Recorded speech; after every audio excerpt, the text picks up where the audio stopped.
The final candidate that I'm going to review is Renee Unterman, my state senator, unfortunately. She has been known to kill bills in the state Senate, only to reintroduce them so that her name can be on them as a sponsor.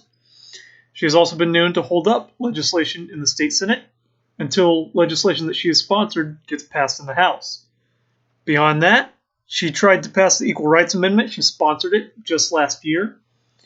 And 5 years ago, Erick Erickson created an episode on his radio program talking about how nasty her office has been to her own constituents, telling them, hey, don't call us, don't bother us, Renee doesn't want to be bothered by you.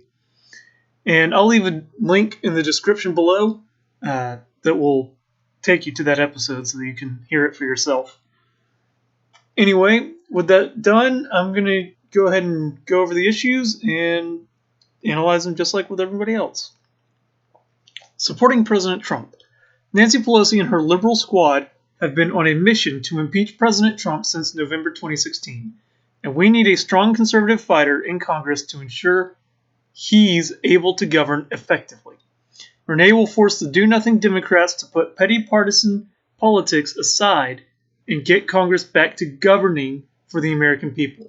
She will stand with President Trump and fully support him as we work to keep America great. I don't know how she's going to get the Democrats to do anything.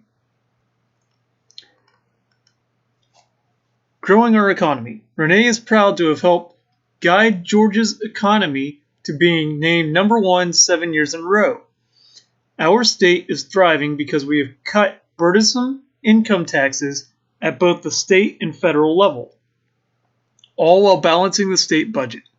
In Congress, Renee will sponsor a balanced budget amendment to the Constitution to rein in the deficit, support the fair tax, and eliminate red tape and regulations to empower small business owners in our community. Protecting our families. The safety of our families and the security of our nation will be Renee's top priority in Washington, and it starts with building the wall. Gwinnett and Forsyth counties have witnessed an influx of drugs and gang violence as a result of illegal immigration, and we must do everything we can to keep dangerous criminals out of our community. That's why she worked with Sheriff Butch Conway at the state level to bring federal dollars to the 7th Congressional District to crack down on illegal immigration with the 287G program. In Congress, Renee will support legislation to ban sanctuary cities, support law enforcement, and build the wall to stop illegal immigration. Illegal immigration, there's a lot more to it than just what Congress can do. There's a lot of stuff that's happening on the state level that she's not talking about that is helping this problem exist. Standing up for life. Liberal Democrats want to bring abortion on demand to Georgia, but not on Renee's watch. In Washington, she will end taxpayer-funded abortions and repeal Roe v. Wade. Renee championed the heartbeat bill in Georgia's Senate, and she will continue to stand up for Georgia's most vulnerable in Congress. That is one of the strongest stances I've heard of the candidates, saying that she'll actually repeal Roe v. Wade. I would love that to happen. I'd love to go even further than that. But yeah, otherwise I don't really have much else to say on that issue. Let's keep going. Lowering the cost of healthcare. Obamacare has failed, and we need common sense healthcare reform to protect consumers and promote competition in the insurance marketplace to drive down costs.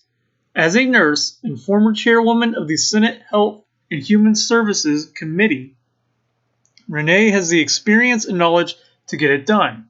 In Congress, she will work with President Trump to end surprise billing and make medical costs more transparent. Renee continue to fight the opioid epidemic, address the mental health crisis, and ensure that insurance companies cover all Americans with pre-existing conditions. Okay. Insurance companies cover all Americans with pre-existing conditions? That's Obamacare. So she is attacking Obamacare by saying, hey, I'm going to make sure Obamacare stays up. Thanks. Defending the Second Amendment. The right to bear arms is protected by the Constitution, and Renee is proud to exercise her Second Amendment rights. In the Georgia Senate, she supported stand your ground legislation and has consistently been endorsed by the NRA. Protecting our constitutional right is one of the most important duties of Congress, and Renee will always defend our Second Amendment rights. How about passing a National Right to Bear Arms Act that would repeal immediately all legislation that is on the state and city level that's infringing on the Second Amendment? Or perhaps, how about as a state senator, get rid of the Georgia state carry permit so that we can carry arms without a permit? These are things that she could have done. One of them she could have. And the other is something that could be done that's not mentioned in her positions. Finally, improving transportation infrastructure. Our roads and highways have not been renovated to keep up with the growing population of our communities. Citizens of Gwinnett and Forsyth counties deserve less time in traffic and more time at work and with family. In Congress, Renee will fight to bring home our fair share of transportation dollars from Washington. Federal transportation dollars should be allocated to fix the most congested areas, and there will be no roads to nowhere on Renee's watch. Except Congress shouldn't be funding roads at all. This is a state issue. There's nowhere in the Constitution. I've said this with other candidates. There's nowhere in the Constitution giving Congress the power to allocate money for roads, except for post roads, which are specifically used to transport the mail. That's it. So, no, we don't need to get our fair share of transportation dollars from Washington. What is our fair share that other states should be paying into? It's just a simple question. At any rate, this is just a quick analysis of Renee Unterman. Obviously, I don't think too well of her campaign. I don't like some of the things she's done as a member of the state Senate. And I'm just going to leave it at that. Thanks for watching and vote for me.